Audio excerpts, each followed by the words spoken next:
السلام علیکم، زه ایملیار ساجد یم. تاسو ته ښه راغلاست وایم. په دې هیله چې ټول روغ واوسئ. د CSS د کلاس اولسمه ویډیو ده. په دې ویډیو کې به موږ او تاسې کلیر پراپرټي باندې خبرې کوو. کلیر پراپرټي اصل کې موږ د فلوټ سره استعمالو. کله چې موږ راشو او دلته موږ سره یو div وي، هغه ته موږ فلوټ لیفت ورکړی وي، او دلته موږ سره یو بل div وي، هغه ته موږ فلوټ رائټ ورکړی وي، او لاندې موږ سره یو بل فول وایډ div وي. کله چې په دې کې ډیټا ډیریږي نو دا په دې باندې اوورفلو کوي، لکه څنګه چې تاسو دلته ښکاري. او که چېرته په دې کې ډیټا ډیریږي نو دا به هم په دې باندې اوورفلو کوي. د دغې ستونزې د حل لپاره موږ د کلیر پراپرټي څخه کار اخلو. کله چې موږ کلیر پراپرټي لګوو نو زموږ دغه کوم div چې دی دا به د دوه شاته نه پټېږي.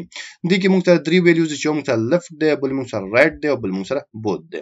که چېرته تاسې لیفت طرف ته کوم فلوټ لګولی وي، د هغه د ختمولو لپاره به تاسې لیفت لګوئ. که چېرته رائټ طرف ته تاسې کوم فلوټ لګولی، د هغه د ختمولو لپاره به تاسې رائټ لګوئ. خو که چېرته غواړئ دواړه ختم شي نو تاسې به بوت لګوئ.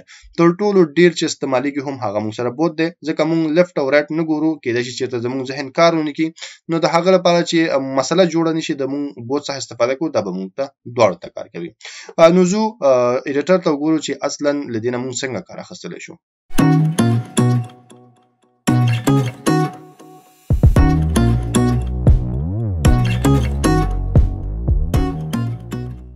نو لکه څنګه چې تاسو ګورئ، یو ځل بیا هم زه خپل ایډیټر کې ما سره یو فایل دی د clear.html په نوم باندې، او دې کې ما د HTML بیسیک سټرکچر لیکلی. ډاک ټیپ دی چې براوزر ته وي دا کوم ډول ډاکومنټ د HTML ټیګ خلاص دی. HTML ټیګ اخر کې بیرته کلوز شوی دی. HTML ټیګ کې موږ سره هډ ټیګ سٹارټ شوی دی، او دلته بیرته موږ سره هډ ټیګ کلوز شوی دی. هډ ټیګ کې دنه موږ ټایټل ټیګ اخیستی دی، او همدا ډول موږ یو بل ټیګ سټایل ټیګ اخیستی دی. دلته موږ د CSS کوډ لیکو. HTML کې دنه موږ سره بل ټیګ دی د باډي په نوم، او باډي دلته موږ سره بیرته کلوز شوی دی. نو زه راځم دلته یو div اخلم، او دې ته زه ID ورکوم 1 ID equal to 1، او دې کې زه لیکل کوم چې this is div 1. همدا ځکه کاپي کوم او بیا پیسټ کوم تر څو زموږ وخت ضایع نشي. زه درې ځلې پیسټ کوم ځکه زموږ درې divs پکار دي، او دلته راځم ورته لیکم چې 2، او دلته راځم ورته لیکم چې 3، او د دوی چې کوم ویلیوز دي دا هم هماغه تاړو تر څو پرې ښه پوه شو. اوس راځو سټایل ته د CSS کوډ ورته لیکو. نو ورته لیکو چې موږ سره کوم ID ده 1 په نوم باندې، هغه به راواخلي، او دلته چې کوم بارډر دی هغه به ورکړي 2 پکسل سالډ، او دلته چې کوم موږ سره کلر دی هغه باید ریډ وي، او دلته چې کوم بیکګراوند کلر دی هغه دې هم موږ سره ریډ وي، او دې کې چې کوم وایډ دی موږ سره هغه دې موږ سره 300 پکسل وي. صحیح شو. اوس همدغه چې ما څه لیکلي دا زه کاپي کوم، درې ځلې پیسټ کوم ځکه موږ سره درې divs نور دي، هغه لپاره هم دا کوډ لیکل دي. نو بیا به لیکلو کې زموږ وخت ضایع کېږي. 2 او دا موږ سره 3 لپاره شو. همدا ډول راځو دې چې کوم کلر موږ ورکړی دی دا اورنج، او دا هم موږ سره اورنج، او دا چې دی موږ سره بلیک، او دا موږ سره بلیک. اوس بیکګراوند بلیک شو، نو شاته لیکل نه ښکاري، د هغه لپاره لیکم چې کلر دې موږ سره څه وي وایټ وي، نه زموږ چې کوم ټکسټ دی هغه دې وایټ وي. خو چې کله دا سیف کو او راشو ریلوډ، نو تاسو ګورئ چې زموږ کوم divs دی هغه موږ سره څه داسې ښکاري.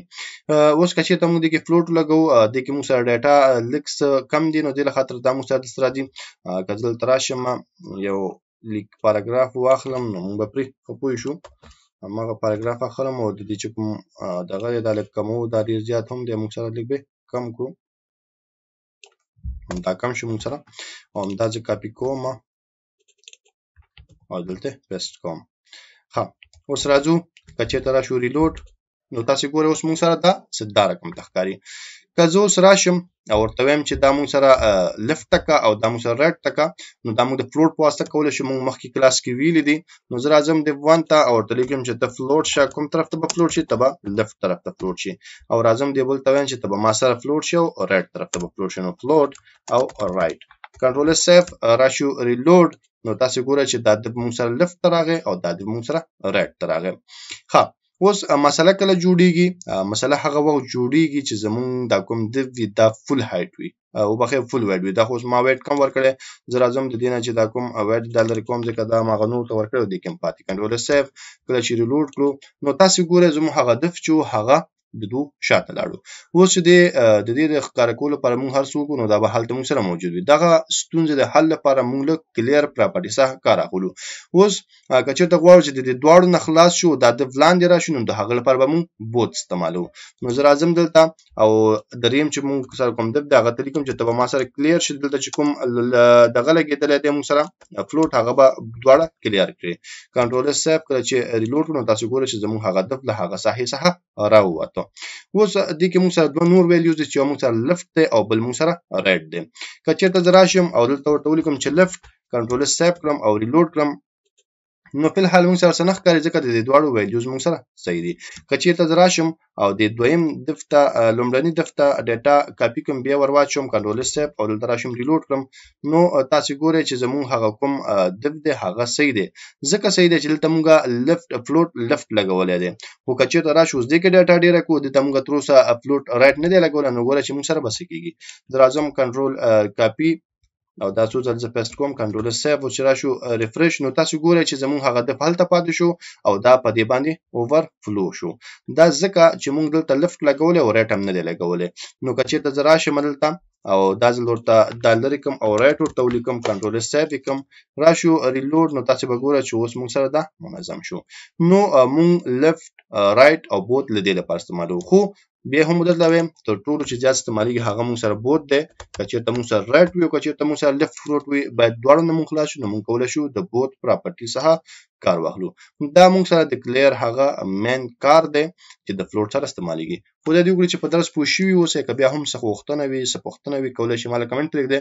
تر بیا چې زه راځم تاسې په خدای سپارم. ما په دعاګانو کې یاد ساتئ. د خدای په امان.